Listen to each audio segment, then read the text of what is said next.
Site internet factice, fausse adresse, email et numéro de téléphone trompeur, documents falsifiés, publicité mensongère et pratiques non éthiques. Le parcours du candidat à l'immigration au Canada est semé de pièges, d'embûches et de choses trappes. Résultat, vous perdrez beaucoup d'argent sans jamais arriver à destination. Dame Mireille, l'une des nombreuses victimes, nous raconte comment elle est tombée sur les annonces. Vous entrez dans Internet et vous faites vos recherches. Une fois que vous faites vos recherches, vous pouvez tomber dans un site. Vous avez tout un site bien monté qui vous donne même des références peut-être à Facebook, vous prenez des renseignements et tout, vous prenez les coordonnées et c'est comme ça que vous entrez en contact avec quelqu'un. Okay. Sauf qu'en ce moment-là, vous ne prenez pas conscience que c'est un site peut-être d'arnaque. Et vous n'avez même pas idée que ces gens ont contrefait en fait tout ce qu'ils ont monté dans leur site. Pour tromper un public de plus en plus averti, certains sites web pastiches se sont sophistiqués, imitant à la perfection les sites officiels du gouvernement canadien pour piéger leurs victimes. D'autres calquent des entreprises et des agences canadiennes bien connues dans le domaine du conseil en immigration pour tromper leurs visiteurs et leur faire croire qu'ils représentent ces firmes dans leur pays d'origine. Ils ont pris des informations d'autres structures. Donc, d'autres structures légales, je crois bien. D'autres structures, oui, légales. Et ils utilisent d'autres visages. Oui, vous avez été arnaqué. C'est des gens, ils sont dangereux. J'ai été arnaqué, j'ai dit son beau-frère, votre ami. Il est le DG de la douane. Mais non. Donc, ils vous ont pris de l'argent, c'est ça? Il m'a pris beaucoup d'argent. J'ai payé des millions. Il m'a nargué, il m'a nargué. Ma tension est montée depuis hier, ma tension est montée. Je n'arrive même pas à dormir. C'est ce que nous confirme Edmond Sadonou, expert en immigration canadienne qui a vu son identité usurpée pour arnaquer plusieurs personnes. Les arnaqueurs utilisent tous les moyens possibles. Ils ont même des systèmes. Ils ont des systèmes et quand ils font des appels vidéo, ça met l'image d'une autre personne. Donc ils utilisent par exemple l'image du Canada Expert Pro. Ça, c'est pas un exemple, c'est un cas vrai. L'image de Edmond Sadonou et tu vas penser que c'est Edmond Sadonou qui parle avec toi. Et après ça coupe, ça brouille un peu. Mais le numéro n'est pas le numéro du Canada Expert Pro. Donc des gens sont victimes, plein. Ils ont les attestations des fausses offres d'emploi avec billets d'avion garantis, offres d'emploi, emploi. Les réseaux sociaux, c'est pourri de choses très dangereuses. Et les gens sont victimes de jour en jour. Des gens sont par exemple au Canada, qui sont leurs acolytes. D'autres sont en Afrique, d'autres sont en France. Vous avez vu par exemple le cas de Dame Mireille. Ils ont un représentant de Canada Expert qui est en France. Et ce Canada Expert, c'est M. Edmond. Nous avons votre représentant qui est au Canada pour les visas du Canada. Celui-là est pour la France. Les gens sont en Afrique, au Bénin. La dame nous a donné les noms et les photos.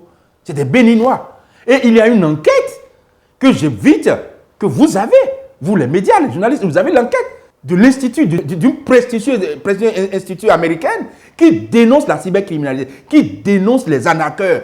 Que par exemple, en Afrique francophone, surtout le Bénin, est devenu champion de l'arnaque. Certaines de ces méthodes véreuses sont bien connues de Edmond Sadonou.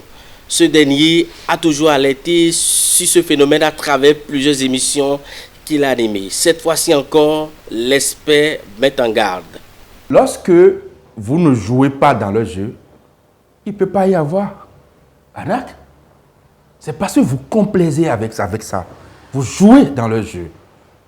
Lorsque je ne suis pas un cardiologue et que je vous opère du cœur, vous allez mourir. C'est la même chose.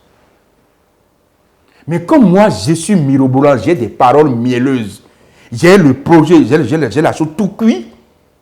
Vous, l'Africain aime ça. L'Africain aime ce qui est vite, rapide. Et les arnaqueurs en profitent. Des Africains arnaquent des Africains. Voilà comment on s'aime.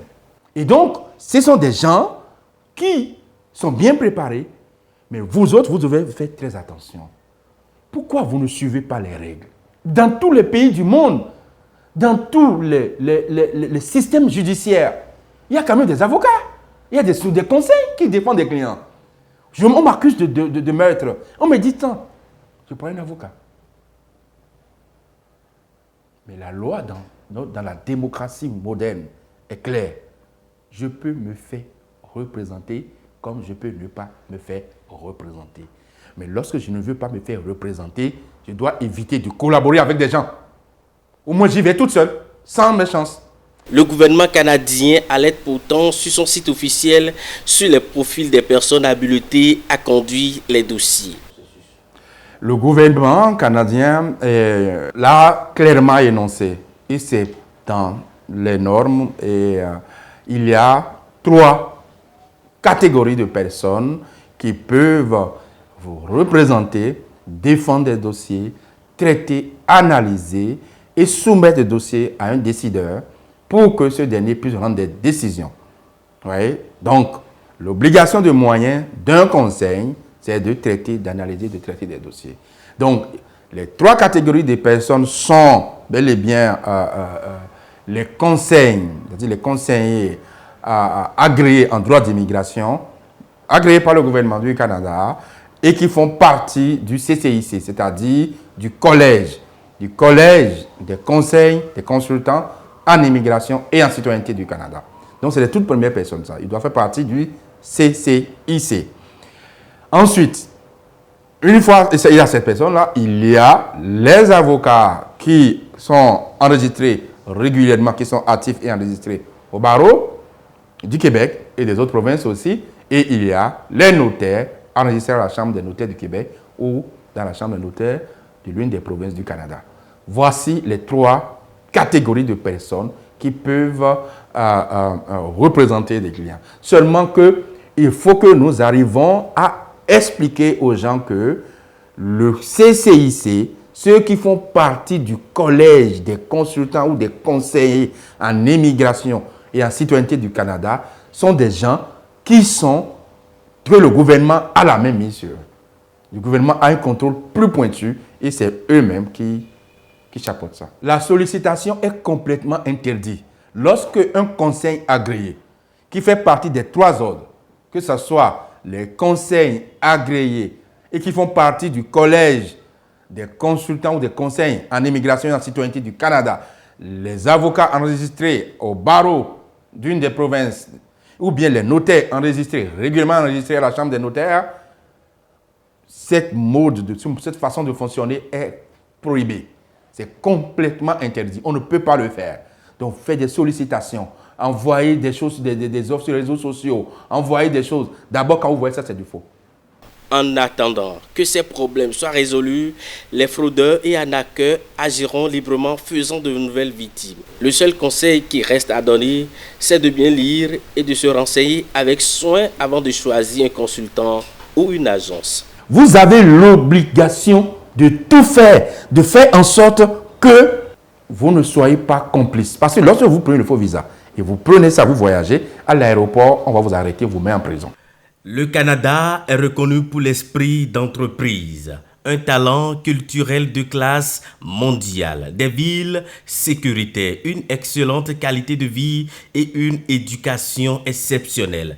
Tous ces facteurs font du Canada un premier choix pour les immigrants. Toutefois, il faut bien se renseigner avant de choisir son cabinet conseil. Vérifier si le cabinet est crédible et reconnu mondialement. Il faut cesser d'être victime et être vigilant afin que vos rêves de vivre ou de travailler au Canada se réalisent en toute sécurité.